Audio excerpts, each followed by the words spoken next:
जय हिंद दोस्तों, स्वागत है आपका हमारे YouTube चैनल में। आज के वीडियो में हम लेकर आए हैं आपके लिए यहाँ पर बहुत ही महत्वपूर्ण क्वेश्चन आंसर। हिंदी साहित्य में रीतिकाल विधा से संबंधित महत्वपूर्ण क्वेश्चन आंसर अपन यहाँ पर पढ़ रहे हैं। सभी लोग आ जाइएगा, वीडियो को लाइक कर लें, चैनल को सब्सक्राइब कर लें, ज़्यादा से ज़्यादा वीडियो को शेयर करें। और रोज आपकी इसी तरह से क्लास होती है तो सभी लोग जुड़िएगा। आज का अपने यहाँ पर फर्स्ट क्वेश्चन है, बधु विनोद के रचनाकार कौन माने जाते हैं। सभी लोग लाइक शेयर अवश्य कर लेंगे वीडियो को। क्वेश्चन नंबर 56 है, 56 का सही आंसर आपके लिए चयन करना है। बताइए बधु विनोद के रचनाकार आपके लिए चयन करना है। रोज आपकी इसी तरह से और आप सभी का सही आंसर है। क्या सही आंसर? सीतेश जी, पार्वती जी। तो आप सभी का यहाँ पर क्वेश्चन नंबर 56 में सही आंसर होगा विकल्प नंबर, क्या होगा राइट आंसर? विकल्प नंबर बी आपका सही आंसर है। संजू जी, कालिदास, त्रिवेदी, कल्पना जी, बी वाला जो विकल्प है भाई आप सभी का यहाँ पर सही आंसर है। बधु विनोद के रचनाकार पूछा गया है, कालिदास, त्रिवेदी, आप सभी का यहाँ पर सही आंसर होगा। क्वेश्चन नंबर आपका यहाँ पर 57 दिया गया है। देखिएगा, राम कैसो जस अद उरद गगन है। सेनापति ने इस पंक्ति में कहा है, क्या कहा है ये आपके लिए बताना है। बताइए, राम की वीरता का प्रभाव आकाश से भी बड़ा है, राम के यश को प्रकृति की सुंदरता बताया है, या शरद पूर्णिमा की चंद्र ज्योत्सना की उपमा दिगंत व्यापी रामचंद्र के यश से दी है, या उपयुक्त में से कोई नहीं। तो आप सभी का सही आंसर है राम कैसो जस अद उरद गगन है। सेनापति ने इस पंक्ति में कहा है, शरद पूर्णिमा की चंद्र ज्योत्सना की उपमा दिगंत व्यापी रामचंद्र के यश से दी है। बी वाला विकल्प आपका यहाँ पर सही आंसर, सॉरी सी वाला विकल्प आपका सही आंसर होगा। कवित्त रत्नाकर और काव्य कल्पद्रुम की रचनाकार कौन मानी जाती है। बताइए सरल क्वेश्चन है। अंश जी और रीमा जी, आप सभी का यहाँ पर सही आंसर है। कवित्त रत्नाकर की रचनाकार रसलीन है, रसखान है, देवकवि है, सेनापति है। 58वां क्वेश्चन है और 58 में आप सभी का सही आंसर होगा कवित्त रत्नाकर और काव्य कल्पद्रुम ये सेनापति की रचनाएं मानी जाती हैं। विकल्प नंबर डी जो है वह आप सभी का यहाँ पर सही आंसर होगा। विकल्प नंबर 4 जिन्होंने भी चयन किया है उनका यहाँ पर सही आंसर होगा। अगला क्वेश्चन यहाँ पर देखिएगा, क्वेश्चन नंबर 59 आपसे पूछा गया, हिंदी नवरत्न के रचयिता कौन माने जाते हैं। मिश्र बंधु माने जाते हैं, भूषण है, या फिर ब्रंद कवि है, या फिर मुबारक हैं। क्वेश्चन नंबर 59 है। 59 में आप सभी का क्या होगा? दीपचंद जी, सही आंसर चयन कीजिएगा। बताइए रीता जी, हिंदी नवरत्न के रचयिता पूछा गया है और आप सभी का यहाँ पर सही आंसर होगा, क्या होगा सही आंसर? कि हिंदी नवरत्न के रचयिता तो मिश्र बंधु माने जाते हैं। 59 का आपका विकल्प नंबर 1 आप सभी का सही आंसर होगा, यानी कि मिश्र बंधु आप सभी का सही आंसर है। मिश्र बंधु जो कि 3 भाई थे, इन्होंने ग्रंथ की रचना की थी, मिश्र बंधु विनोद। क्वेश्चन नंबर आपसे यहाँ पर पूछा गया है 60वां क्वेश्चन है, अलक शतक और तिलक शतक इसके रचयिता कौन माने जाते हैं। बताइएगा, क्वेश्चन महत्वपूर्ण है। क्वेश्चन नंबर आपका यहाँ पर 60 पूछा गया है, अलक शतक और तिलक शतक की रचयिता कौन मानी जाती है। रचनाएं किन की हैं? रसलीन की हैं, मुबारक बिलग्रामी, या फिर रसखान, या फिर आलम शेख। 60 में विकल्प आपका बी यहाँ पर सही आंसर है, अलग शतक और तिलक शतक। देखिए, जब शतक कोई लगाता है क्रिकेट में, जब कोई शतक लगाता है तो उसको क्या देते हैं? मुबारकबाद देते हैं, मुबारक, क्या देते हैं? मुबारक। तो शतक से अलग शतक, तिलक शतक और मुबारक से मुबारक बिलग्रामी आपका यहाँ पर सही आंसर होगा। विकल्प जो बी है वह आपका यहाँ पर सही आंसर होगा। बिल्कुल सही पूनम जी, जिन्होंने बी चयन किया उनका सही आंसर है। भाव विलास किसकी रचना है? क्वेश्चन नंबर 61 है। बताइएगा, घनानंद की रचना है, बिहारी की रचना है, देवकवि की रचना है, या फिर पद्माकर की रचना है। प्रमिला जी, क्वेश्चन महत्वपूर्ण है और आप सभी का यहाँ पर 61 में सही आंसर होगा कि भाव विलास। भाव विलास अपन ने कई बार पढ़ी है रचना, भाव देव, भाव देव। तो भाव देव से क्या हो जाएगा? देव से देव कवि और भाव से भाव विलास। तो भाव विलास रचना किनकी मानी जाती है? देव कवि की रचना मानी जाती है। 61 का आपका विकल्प नंबर जो सी है वह आपका यहाँ पर सही आंसर होगा, जो कि सभी लोगों ने यहाँ पर सी वाला विकल्प चयन किया है। भाव विलास देव कवि की रचना मानी जाती है।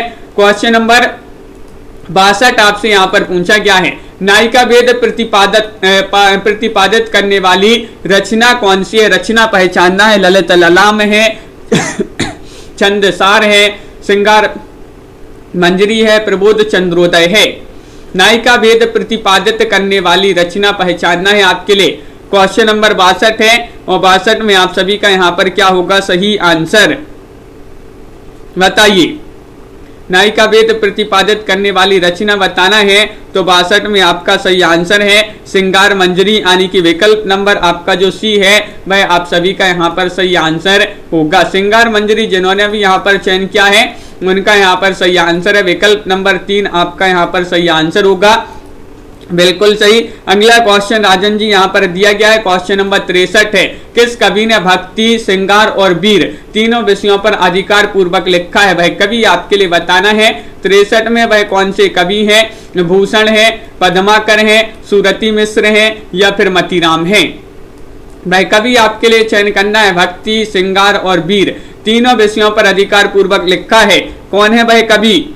शिल्पा जी 63 में चयन करना है, तो 63 में आपका पद्माकर सही आंसर होगा। विकल्प नंबर बी जिन्होंने भी चयन किया है पद्माकर, उनका यहाँ पर सही आंसर है। पद्माकर जी जो कवि हैं इन्होंने भक्ति, श्रृंगार और वीर तीनों विषयों पर अधिकार पूर्वक लिखा है। अगला क्वेश्चन 64वां क्वेश्चन यहाँ पर पूछा गया है, जगत विनोद के रचयिता कौन माने जाते हैं? इनके रचयिता का नाम बताना है। देव कवि है, मतीराम है, पद्माकर है या फिर भूषण कवि है? जगत विनोद बताइए, जगत विनोद के रचयिता का नाम बताना है। बहुत ही महत्वपूर्ण क्वेश्चन यहाँ पर दिया गया है। क्वेश्चन नंबर 64 है और आप सभी का यहाँ पर सही आंसर आ रहा है कि विकल्प नंबर यहाँ पर सी आंसर होगा पद्माकर। पद्माकर आपका यहाँ पर सही आंसर है। जगत विनोद के रचयिता पूछा गया है, कौन माने जाते हैं? पद्माकर जी माने जाते हैं। विकल्प नंबर सी आपका यहाँ पर सही आंसर होगा। अगला क्वेश्चन यहाँ पर देखिएगा, क्वेश्चन नंबर आपसे यहाँ पर पूछा है 65वां क्वेश्चन है, श्रृंगार रस का सार ग्रंथ किसे कहा गया है? ये आपके लिए बताना है, बताइए। क्वेश्चन नंबर 65 है और 65 का सही आंसर आपके लिए चयन करना है लवली जी और अमित सिंह जी। क्वेश्चन महत्वपूर्ण है, श्रृंगार रस का सार ग्रंथ कहा गया है राम रसायन को या फिर श्रृंगार मंजरी को या फिर रस विलास को या फिर जगत विनोद को? क्वेश्चन नंबर 65 है और 65 में आप सभी का सही आंसर होगा, क्या होगा सही आंसर 65 में? विकल्प नंबर आपका यहाँ पर श्रृंगार रस का सार ग्रंथ किसे कहा गया है? तो 65 में आपका विकल्प नंबर जो भी है वह आपका सही आंसर है। श्रृंगार मंजरी आपका यहाँ पर सही आंसर होगा। 65 में आपका बी वाला विकल्प आपका यहाँ पर सही आंसर होगा। अगला क्वेश्चन यहाँ पर देखिएगा, पद्माकर ने किसके अनुरोध पर यहाँ पर हितोपदेशक का अनुवाद किया है? ये आपके लिए चयन करना है, बताइएगा। क्वेश्चन नंबर 66 है, 66 का सही आंसर क्या होगा? ये तो जी चयन कीजिएगा, महत्वपूर्ण क्वेश्चन यहाँ पर पूछा गया है। और 66 में आप सभी का सही आंसर आ रहा है, पद्माकर ने किसके अनुरोध पर हितोपदेश का अनुवाद किया है? तो वह क्या है? सरदार अदाजी या प्रताप शाही, राजा जयलाल या फिर भाव से हैं? किसके अनुरोध पर? तो 66 में आपका एक सही आंसर है सरदार अदाजी। सरदार अदाजी आपका यहाँ पर विकल्प नंबर जो ए है वह आपका यहाँ पर सही आंसर होगा, जो कि बहुत सारे लोगों ने सही आंसर यहाँ पर चयन किया है। और अगला क्वेश्चन यहाँ पर देखिएगा क्या रहा है। क्वेश्चन नंबर आपका यहाँ पर पूछा जा रहा है 67वां क्वेश्चन, पद्माकर का अलंकार ग्रंथ बताना है, बताइए पिंकी जी। महत्वपूर्ण क्वेश्चन, पद्माकर का अलंकार ग्रंथ बताना है। प्रबोध चंद्रोदय है, पद्माभरण है, जगत विनोद है या राम रसायन है? क्वेश्चन महत्वपूर्ण है और आप सभी का यहाँ पर सही आंसर क्या होगा? पद्माकर का अलंकार ग्रंथ आपके लिए चयन करना है, कौन सा माना जाता है। और आप सभी का यहाँ पर सही आंसर है 67 में विकल्प नंबर बी आपका यहाँ पर सही आंसर है पद्माभरण। पद्माभरण यहाँ पर सही आंसर लगा देते हैं। बी वाला विकल्प जिन्होंने भी यहाँ पर चयन किया है उनका यहाँ पर सही आंसर होगा। क्वेश्चन नंबर आपका यहाँ पर 68 पूछा गया। पद्माकर की वह रचना जो दोहा चौपाई छंद में है, वह रचना आपके लिए 68 में बताना है। प्रबोध पचासा है, जगत विनोद है, राम रसायन है या फिर पद्माभरण है। 68 में आपके लिए चयन करना है, क्या होगा सही आंसर। पद्माकर की वह रचना जो दोहा चौपाई छंद में है, चयन कीजिएगा। महत्वपूर्ण क्वेश्चन आपसे यहाँ पर पूछा गया है और आप सभी का यहाँ पर सही आंसर होगा मनीषा जी 68 में विकल्प नंबर सी राम रसायन। राम रसायन आपका यहाँ पर सही आंसर होगा। राम रसायन आपका यहाँ पर सी वाला जो विकल्प है वह आपका यहाँ पर सही आंसर होगा। अगला क्वेश्चन यहाँ पर देखिएगा।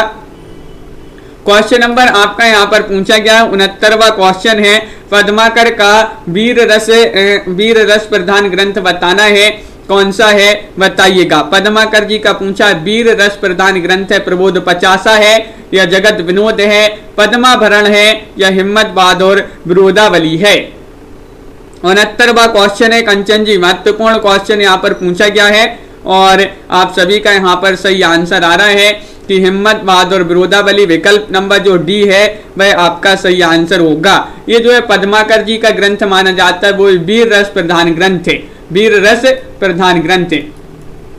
हिम्मत बहादुर विरोधावली। जयपुर नरेश प्रताप शाही के दरबारी कवि थे, कौन थे। 70 का सही आंसर आपके लिए चयन करना है, बताइएगा। पद्माकर थे, रसलीन थे, भूषण थे या फिर बिहारी थे।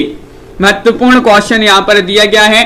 जयपुर नरेश प्रताप शाही के दरबारी कवि कौन थे, ये पूछा गया है। 70वां क्वेश्चन है और 70 में आप सभी का यहाँ पर सही आंसर होगा, वह थे पद्माकर।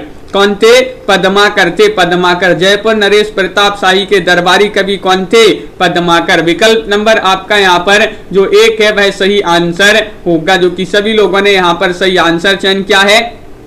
बहुत बढ़िया पूनम जी। अगला क्वेश्चन यहाँ पर देखिएगा। क्वेश्चन नंबर आपसे यहाँ पर पूछा गया 71वां क्वेश्चन, उज्जवल नीलमणि। उज्जवल नीलमणि का विषय क्या है, इसका विषय आपसे पूछा गया है। 71वां क्वेश्चन है, बताइए। सभी लोग बताएंगे अमित जी, इसका विषय पूछा है श्रृंगार है, भक्ति है या फिर दर्शन है या फिर विनय। उज्जवल नीलमणि का विषय क्या है, बहुत ही महत्वपूर्ण क्वेश्चन है और आप सभी का 71 में सही आंसर आ रहा है। इसका विषय माना जाता है 71 का सही आंसर है 1 श्रृंगार। श्रृंगार आपका यहाँ पर सही आंसर होगा। उज्जवल नीलमणि इसका विषय है श्रृंगार है, विकल्प नंबर ए वाला जो है वह आपका यहाँ पर सही आंसर होगा। बहुत बढ़िया। अगला क्वेश्चन यहाँ पर देखिएगा रिया जी। क्वेश्चन नंबर यहाँ पर पूछा गया 72वां क्वेश्चन है, कौन सा कवि रीति मुक्त काव्यधारा के अंतर्गत नहीं आता है। वह कवि आपके लिए 72 में चयन करना है। रसनिधि है, रसलीन है, आलम है या फिर ठाकुर है, बताइए। कौन सा कवि रीति मुक्त काव्यधारा के अंतर्गत नहीं आता है, नहीं बताना है। और देवव्रत जी आप सभी का यहाँ पर सही आंसर होगा। 72वां क्वेश्चन है और 72 में रसनिधि आप सभी का यहाँ पर विकल्प नंबर 1 जो है वह सही आंसर होगा। रीति मुक्त काव्यधारा के अंतर्गत नहीं आते हैं। रसनिधि आपका यहाँ पर सही आंसर है, विकल्प नंबर 1 आपका सही आंसर होगा। क्वेश्चन नंबर यहाँ पर 73 आपसे पूछा गया है। देखिएगा क्या पूछा है 73वां क्वेश्चन। देखिए ये रहा क्वेश्चन नंबर 73। रीति मुक्त कवि कौन है, रीति मुक्त कवि बताना। भिखारी दास है, मतीराम है, द्विजदेव है या फिर ग्वाल कवि है। महत्वपूर्ण क्वेश्चन आपसे पूछा गया है। क्वेश्चन नंबर 73 है और आप सभी का यहाँ पर सही आंसर होगा। क्या होगा सही आंसर, लाइक करते जाइएगा एसएन यादव जी। और आप सभी का यहाँ पर सही आंसर है ज्योति जी। रीति मुक्त कवि पूछा गया है वह माने जाते हैं द्विजदेव, यानी कि विकल्प नंबर आपका क्या होगा सही आंसर, सी वाला जो विकल्प है वह आपका यहाँ पर सही आंसर होगा द्विजदेव। द्विजदेव रीति मुक्त कवि माने जाते हैं। आपको पता है रीति काल को 3 काव्यधाराओं में बांटा गया है। और क्वेश्चन नंबर आपसे यहाँ पर पूछा गया है जो 74वां क्वेश्चन है कि रीति काव्य में कौन सा काव्य रूप अपनाया गया है। वह काव्य रूप आपके लिए बताना है, बताइएगा प्रबंध, मुक्तक, कथा या फिर चंपू, बताइए। क्वेश्चन महत्वपूर्ण है, 74वां क्वेश्चन आपसे पूछा गया है और आप सभी का यहाँ पर 74 में सही आंसर है विकल्प नंबर बी सही आंसर होगा मुक्तक। मुक्तक काव्य रूप अपनाया गया। रीति काव्य में कौन सा काव्य रूप अपनाया गया है, तो वह अपनाया गया है मुक्तक। विकल्प नंबर बी जिन्होंने भी चयन किया है उनका यहाँ पर सही आंसर होगा। बहुत बढ़िया ज्योति जी। अगला क्वेश्चन यहाँ पर पूछा गया है, क्वेश्चन नंबर 75 है कि निम्नलिखित रचनाओं में से सतसई परंपरा की सबसे पहली रचना कौन सी मानी जाती है। क्वेश्चन नंबर 75 है और 75 में आप सभी का सही आंसर है गाथा सप्तसती, आर्या सप्तसती, वीर सतसई या फिर यहाँ पर बिहारी सतसई। 75 का सही आंसर चयन कीजिएगा। निम्नलिखित रचनाओं में से सतसई परंपरा की सबसे पहली रचना पूछा गया है, वह कौन सी मानी जाती है। सतसई परंपरा की पूछा है तो गाथा सप्तसती, यानी कि विकल्प नंबर आपका एक जो है वह आपका यहाँ पर सही आंसर होगा। गाथा सप्तसती जिन्होंने भी चयन किया है उनका यहाँ पर सही आंसर है। सभी लोगों ने बिल्कुल सही आंसर बताया है। अगला क्वेश्चन यहाँ पर क्या पूछा गया है, रीति निरूपण की प्रवृत्ति का परिचायक ग्रंथ कौन सा माना जाता है। 76 में आपके लिए चयन करना है, बताइए। रीति निरूपण की प्रवृत्ति का परिचायक ग्रंथ है रसभूषण, बिहारी सतसई, कवि कुल कल्पतरु या फिर रस विलास, बताइए। अतेंद्र जी क्या होगा सही आंसर। 76वां क्वेश्चन है और आप सभी का यहाँ पर सही आंसर आ रहा है कि रीति निरूपण की प्रवृत्ति का परिचय ग्रंथ माना जाता है कौन सा, कवि कुल कल्पतरु। कवि कुल कल्पतरु आपका यहाँ पर सही आंसर होगा। विकल्प नंबर सी जिन्होंने भी यहाँ पर चयन किया है उनका यहाँ पर सही आंसर है। बहुत बढ़िया। अगला क्वेश्चन यहाँ पर क्या पूछा गया है, बूंदी नरेश भावसेन के दरबारी कवि कौन थे। इनके दरबारी कवि बताने जो बूंदी नरेश थे भावसेन के दरबारी कवि आपके लिए चयन करना है। बेकारी दास, मतीराम, देव कवि या फिर पद्माकर, बताइए, चयन कीजिएगा। बहुत ही महत्वपूर्ण क्वेश्चन है। 77वां क्वेश्चन आपसे पूछा गया है और सभी लोग बता रहे हैं यहाँ पर विकल्प नंबर बी यानी कि मतीराम। मतीराम आप सभी का यहाँ पर सही आंसर होगा। बूंदी नरेश भावसेन के दरबारी कवि माने जाते हैं मतीराम। विकल्प नंबर बी बहुत सारे लोगों ने सही आंसर यहाँ पर चयन किया है। अगला क्वेश्चन यहाँ पर क्या पूछा गया है, 78वां क्वेश्चन है कि रीतिकालीन काव्य की सर्वप्रमुख भाषा है। रीतिकालीन काव्य की सर्वप्रमुख भाषा मानी जाती है राजस्थानी, बुंदेली, अवधी या फिर ब्रज भाषा। 78वां क्वेश्चन आपसे पूछा गया है। 4 विकल्प आपके यहाँ पर दिए गए हैं और आप सभी का यहाँ पर सही आंसर क्या होगा। रीतिकालीन काव्य की सर्वप्रमुख भाषा कौन सी मानी जाती है और 78 में सभी लोग बता रहे हैं ब्रज मानी जाती है, यानी कि विकल्प नंबर जो डी है वह आपका यहाँ पर सही आंसर होगा। ब्रज आपका यहाँ पर सही आंसर है। अगला क्वेश्चन यहाँ पर दिया गया है। क्वेश्चन नंबर आपका यहाँ पर क्या है, 79वां क्वेश्चन यहाँ पर पूछा गया है। देखिए ये रहा, मतीराम के अलंकार वेचन में किसका अनुकरण लक्षित है। किसका अनुकरण लक्षित है, चिंतामणि, भट्ट केदार या फिर अप्पय दीक्षित या फिर माखन कवि। सभी लोग लाइक अवश्य करते जाइएगा। जिन्होंने अभी तक वीडियो को लाइक नहीं किया है लाइक अवश्य कर लेंगे सभी लोग। और क्वेश्चन नंबर 79 में आप सभी का जो सही आंसर है कि मतीराम के अलंकार वेचन में किसका अनुकरण लक्षित है, तो वह लक्षित है किनका, विकल्प नंबर सी सही आंसर है अप्पय दीक्षित। अप्पय दीक्षित आपका यहाँ पर सही आंसर है। विकल्प नंबर सी जिन्होंने भी चयन किया है उनका यहाँ पर सही आंसर होगा, अप्पय दीक्षित होगा। मुनीष जी बिल्कुल सही आंसर है। अगला क्वेश्चन यहाँ पर देखिएगा, मतीराम द्वारा रचित छंद निरूपक ग्रंथ बताना है कौन सा माना जाता है। मतीराम जी द्वारा रचित छंद निरूपक ग्रंथ ललित ललाम है, साहित्य सार है, रसराज है या प्रवृत्त कौमुदी है। क्वेश्चन महत्वपूर्ण है। 80वां क्वेश्चन आपसे यहाँ पर पूछा गया है और 80 में आप सभी का यहाँ पर सही आंसर क्या होगा। मतीराम के अलंकार वेचन में किसका अनुकरण लक्षित है? ये तो आपका हो गया 79 का, तो आपका सही आंसर है अप्पा दीक्षित। मतीराम द्वारा रचित छंद निरूपक ग्रंथ कौन सा है? वृत्त कौमुदी आपका सही आंसर होगा। 80 का डी वाला जो विकल्प है नीतू जी, लवली जी, बिल्कुल सही आंसर होगा।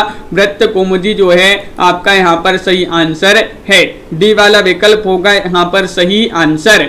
मतीराम की भाषा आपके लिए बताना, ये क्वेश्चन तो अपन ने कई बार पढ़ा है, बताइए मतीराम की भाषा क्या है? बोलचाल की ब्रज भाषा है या फिर साहित्यिक ब्रज भाषा है, साहित्यिक अवधी है या फिर साहित्यिक राजस्थानी है? और आप सभी का सही आंसर क्या होगा? क्वेश्चन नंबर 81 है और 81 का सही आंसर होगा कि मतीराम की भाषा आपसे पूछा गया है। विकल्प नंबर बी आपका यहाँ पर सही आंसर होगा, यानी कि साहित्यिक ब्रज भाषा। साहित्यिक ब्रज भाषा मानी जाती है मतीराम की भाषा। विकल्प नंबर बी यहाँ पर बिल्कुल सही आंसर यहाँ पर चयन किया है। अगला क्वेश्चन यहाँ पर क्या पूछा गया है? अंग दर्पण के रचयिता आपके लिए बताना है कौन माने जाते हैं? 82वां क्वेश्चन है दीपक जी, और 82 में आपका क्या होगा सही आंसर? अंग दर्पण। तो आप सभी का क्या होगा सही आंसर? क्वेश्चन महत्वपूर्ण है, क्वेश्चन नंबर 82, और सभी के लिए पता भी होगा कि दर्पण में देख देख रसलीन, तो दर्पण से अंग दर्पण और रसलीन से रसलीन इसकी रचयिता माने जाते हैं। विकल्प नंबर आपका 1 जो है वह आप सभी का यहाँ पर सही आंसर होगा। रसलीन जी की रचना मानी जाती है कौन सी? अंग दर्पण, दर्पण में देख देख रसलीन, बिल्कुल सही, बहुत बढ़िया। ब्रह बारिश किसकी रचना है? क्वेश्चन नंबर आपका यहाँ पर 83 पूछा गया है। ब्रह बारिश आलम की रचना है, बोधा की रचना है, रसलीन की रचना है या फिर मुबारक की रचना है? क्वेश्चन महत्वपूर्ण है। 83वां क्वेश्चन आपसे पूछा गया है और 83 में आप सभी का यहाँ पर क्या होगा सही आंसर? ब्रह बारिश, ब्रह में इतनी बारिश हुई कि नाम पड़ गया बोधा, तो ये बोधा कवि की रचना मानी जाती है ब्रह बारिश। विकल्प नंबर आपका यहाँ पर सही आंसर होगा बी, जिन्होंने भी चयन किया बोधा, जो कि सभी लोगों को पता है, सभी लोगों ने यहाँ पर सही आंसर बताया है, बहुत बढ़िया, बोधा की रचना मानी जाती है। कवि कुल कंठाभरण, इसके रचयिता कौन माने जाते हैं? क्वेश्चन नंबर 84 है। 84 में आपके लिए सही आंसर चयन करना है। आलम की रचना है, दूल्हे की रचना है, मतीराम की रचना है या फिर सेनापति की रचना है? कवि कुल कंठाभरण, और आप सभी का यहाँ पर सही आंसर आ रहा है कि कवि कुल कंठाभरण के रचनाकार माने जाते हैं 84 में दूल्हे। दूल्हे कवि आपका यहाँ पर विकल्प नंबर जो बी है वह आप सभी का यहाँ पर सही आंसर होगा, बहुत बढ़िया, दूल्हे आप सभी का यहाँ पर सही राइट आंसर है। सभी लोगों ने बिल्कुल सही आंसर यहाँ पर चयन किया है।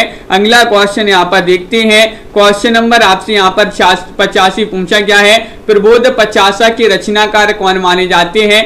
85 में आपके लिए चयन करना है, वह माने जाते हैं चिंतामणि, देव कवि, पद्माकर या फिर मतीराम।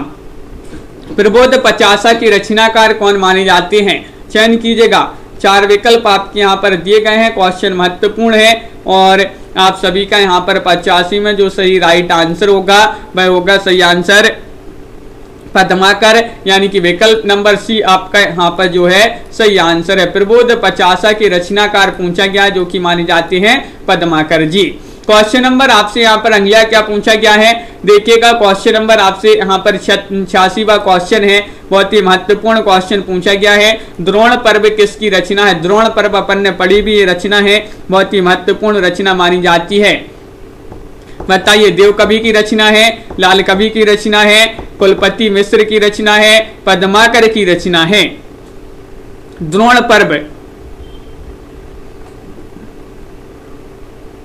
और आप सभी का सही आंसर है सरोज रावल जी, बिल्कुल आप सभी का यहाँ पर 86 में विकल्प नंबर सी सही आंसर होगा। कुलपति मिश्र आपका यहाँ पर सही आंसर होगा। द्रोण पर्व ये जो है कुलपति मिश्र की रचना मानी जाती है। जब कोई पर्व आता है, पर्व, तो जो है कुल के जितने भी सदस्य होते हैं वह क्या हो जाते हैं? मिश्र हो जाते हैं। तो कुल के जितने भी सदस्य होते हैं वह मिश्र हो जाते हैं, तो कुल से कुलपति मिश्र। और कब मिश्र हो जाते हैं? पर्व में। पर्व से क्या हो जाएगा? द्रोण पर्व। तो इस प्रकार जो है द्रोण पर्व रचना कुलपति मिश्र की रचना मानी जाती है। रीतिबद्ध कवियों से घनानंद का प्रेम इसलिए भिन्न है क्योंकि वह अत्यधिक मांसल है, या फिर यहाँ पर अगला विकल्प है वह अलौकिक एवं आध्यात्मिक है, वह सुजान से प्रेरित है, या फिर वह स्वानुभूत और रीति मुक्त हैं।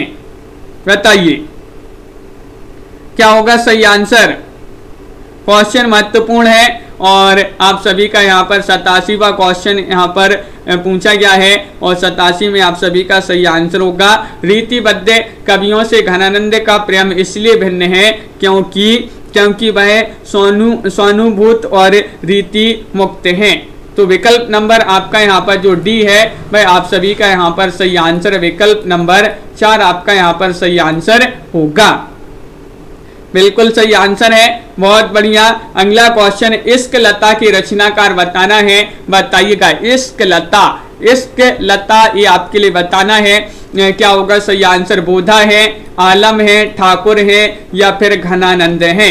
क्वेश्चन महत्वपूर्ण है, 4 विकल्प आपके यहाँ पर दिए गए हैं। 88वां क्वेश्चन यहाँ पर पूछा गया है और 88 में आप सभी का यहाँ पर क्या होगा सही आंसर? इश्क लता की रचनाकार पूछा गया है और सभी के लिए पता है कि जो इश्क की लताएं होती हैं वह कैसी होती हैं? इश्क की लताएं घनी होती है, घनी। तो घनी से क्या हो जाएगा? घनानंद। घनानंद आपका यहाँ पर बिल्कुल सही आंसर है। 88 में डी वाला विकल्प आपका सही आंसर होगा, इश्क लता घनानंद की रचना है। क्वेश्चन नंबर आपका 89 यहाँ पर पूछा गया, रस का साक्षात अवतार किसे कहा गया? रस का साक्षात अवतार कहा गया है किनके लिए? बोधा, या फिर आलम, या घनानंद, या फिर रसनिधि। 89वां क्वेश्चन है, बहुत ही महत्वपूर्ण क्वेश्चन यहाँ पर पूछा गया है और 89 में भी आपका यहाँ पर सही आंसर क्या होगा? घनानंद। बिल्कुल सही। राबिता जी, नामवीर जी, रोहिणी जी, यहाँ पर भी आपका क्या है सही आंसर? घनानंद सही आंसर होगा। विकल्प नंबर सी जिन्होंने भी चयन किया है उनका यहाँ पर सही आंसर है। रीति मुक्त कवियों के संबंध में कौन सा कथन असत्य है? असत्य कथन का चयन करना है। ये कवि प्रेम की पीर के गहरे अनुभवी थे, या फिर इनका प्रेम एक पक्षीय था, या इनकी प्रेमिका ही इनके काव्य की मूल प्रेरक शक्ति रही, या फिर इनका प्रेम उभय पक्षीय था। क्वेश्चन आपका महत्वपूर्ण है और आपके लिए रीति मुक्त कवियों के संबंध में एक कथन असत्य बताना है। जो असत्य कथन है 90 में वह कौन सा है? बताइए ममता जी। डी वाला विकल्प लगा दें सही आंसर, बिल्कुल सही लगा दीजिएगा, विकल्प नंबर डी। इनका प्रेम उभय पक्षीय था। ये कथन कैसा है? असत्य, क्योंकि इनका प्रेम एक पक्षीय था, उभय पक्षीय इनका प्रेम नहीं था। विकल्प नंबर 4 आपका यहाँ पर जो है वह आपका सही आंसर होगा। बहुत बढ़िया। अगला क्वेश्चन यहाँ पर देखिएगा, घनानंद की रचनाओं का संकलन भारतेंदु जी ने किस ग्रंथ में प्रकाशित कराया था? बताइए। 91 का सही आंसर बताना, वह ग्रंथ आपके लिए बताना है। कौन सा वह ग्रंथ है? सुंदरी तिलक है, बादशाह दर्पण है, या फिर भारत दुर्दशा है, या फिर अंधेर नगरी है। महत्वपूर्ण क्वेश्चन यहाँ पर पूछा गया है। लाइक अवश्य करते जाइएगा। जिन्होंने अभी तक वीडियो को लाइक नहीं किया है लाइक कर लें।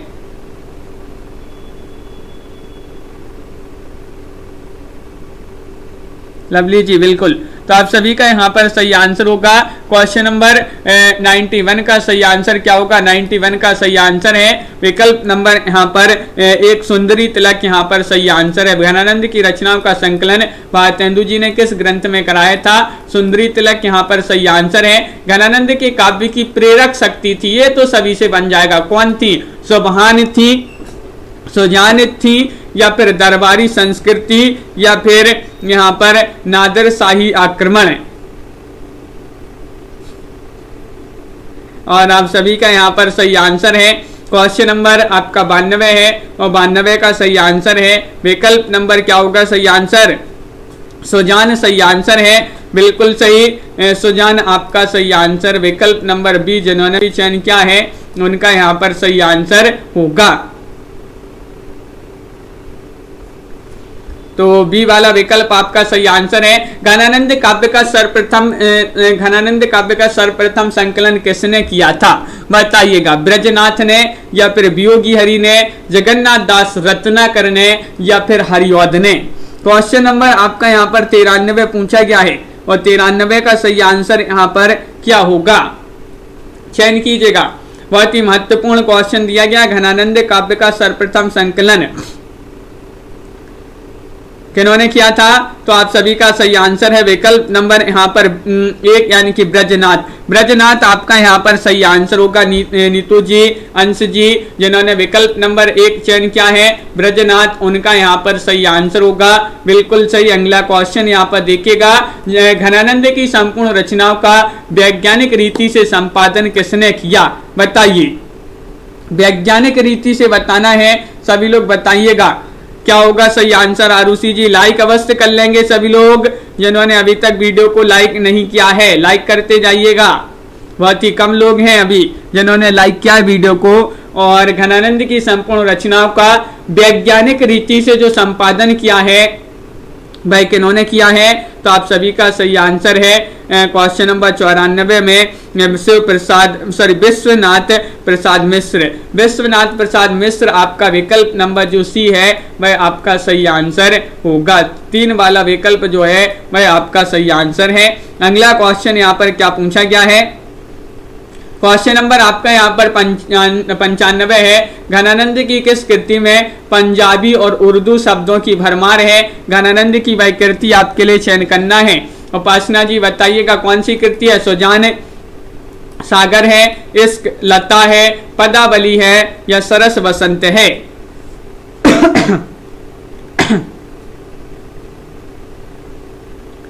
क्वेश्चन महत्वपूर्ण है। 95वां क्वेश्चन आपसे पूछा गया है और 95 में आप सभी का यहाँ पर सही आंसर होगा।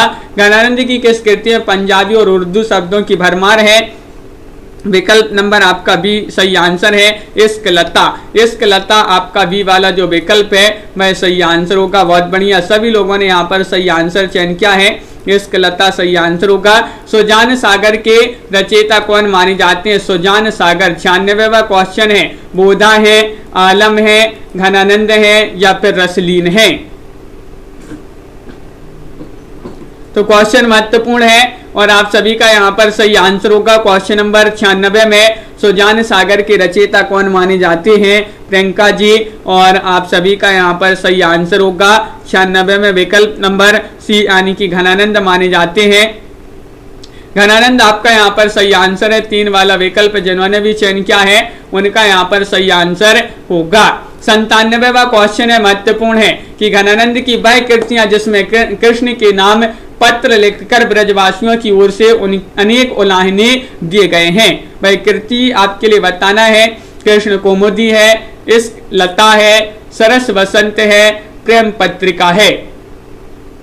97 में घनानंद की वह कृति जिसमें कृष्ण के नाम पत्र लिखकर ब्रजवासियों की ओर से अनेक उलाहने दिए गए हैं, वह रचना कौन सी है, वह कृति कौन सी है। मैं तो प्रेम पत्रिका आपका डी वाला जो विकल्प है निया जी, वह आपका यहाँ पर सही आंसर है, प्रेम पत्रिका।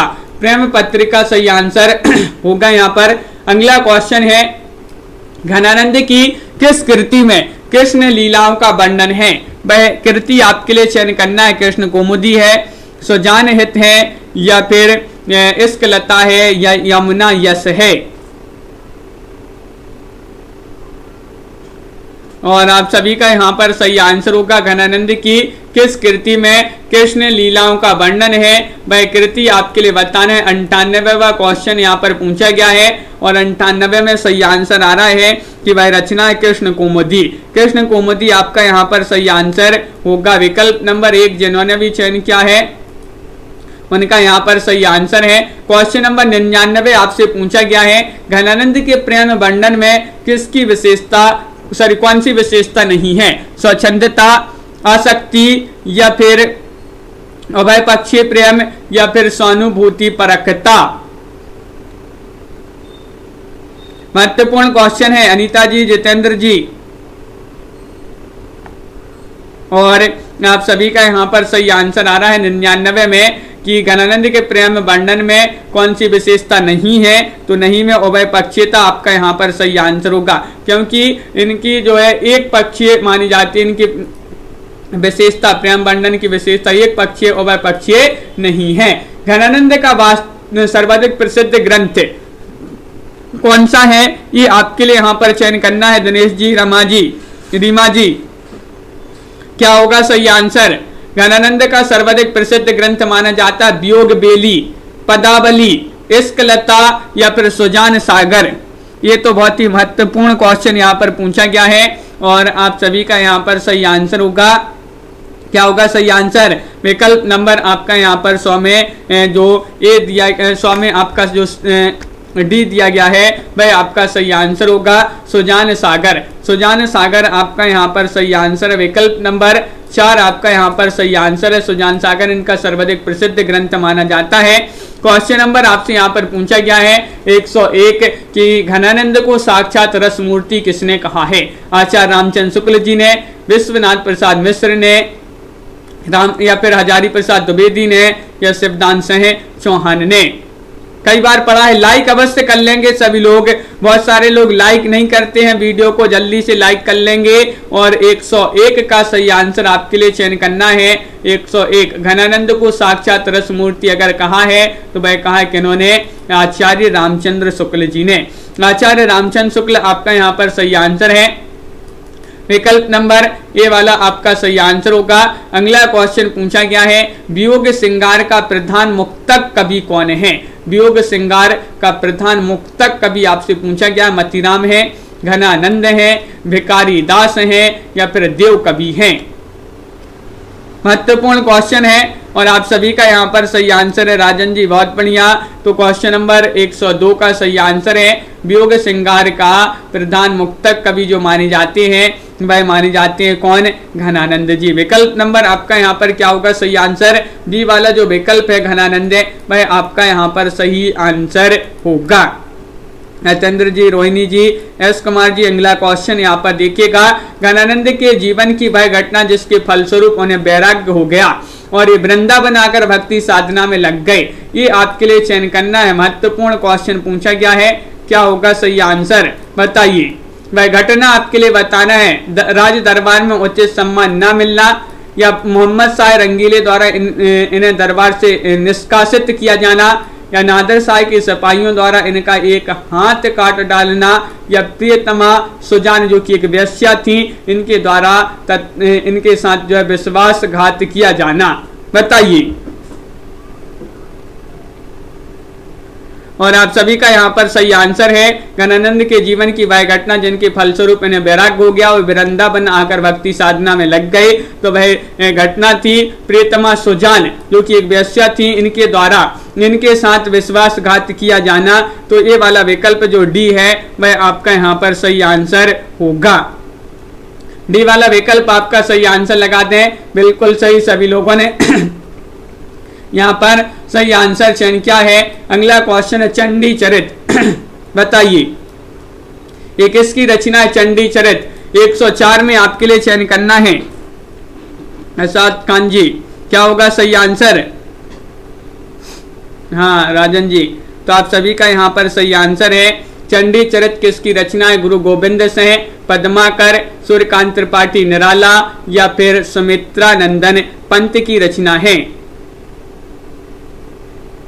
महत्वपूर्ण क्वेश्चन है और सभी लोगों ने यहाँ पर सही आंसर बताया है। क्या होगा सही आंसर? विकल्प नंबर 104 में गुरु गोविंद सिंह, ये वाला विकल्प जो है वह आपका सही आंसर होगा, गुरु गोविंद सिंह। सिखों के 10वें ग्रंथ में गुरु गोविंद सिंह की कितनी रचनाएं संकलित हैं? 15, 19, या फिर 20, या फिर 21? क्वेश्चन नंबर 105 में सभी लोग बताइएगा। महत्वपूर्ण क्वेश्चन है, सिखों के 10वें ग्रंथ में गुरु गोविंद सिंह की कितनी रचनाएं संकलित हैं? तो 105 का आपका सही आंसर है। इसमें इनकी जो रचनाएं संकलित हैं जया सैनी जी, वह कितनी है? तो आप सभी का सही आंसर है 16 है। 16 यानी कि विकल्प नंबर आपका यहाँ पर जो बी है वह आप सभी का यहाँ पर सही आंसर होगा। 16 होगा सही आंसर। बहुत बढ़िया। तो इस प्रकार जो है महत्वपूर्ण क्वेश्चन आंसर थे आज की क्लास में अपने। सभी लोग वीडियो को लाइक कर लें, चैनल को सब्सक्राइब कर लें और ज़्यादा से ज़्यादा वीडियो को शेयर करें।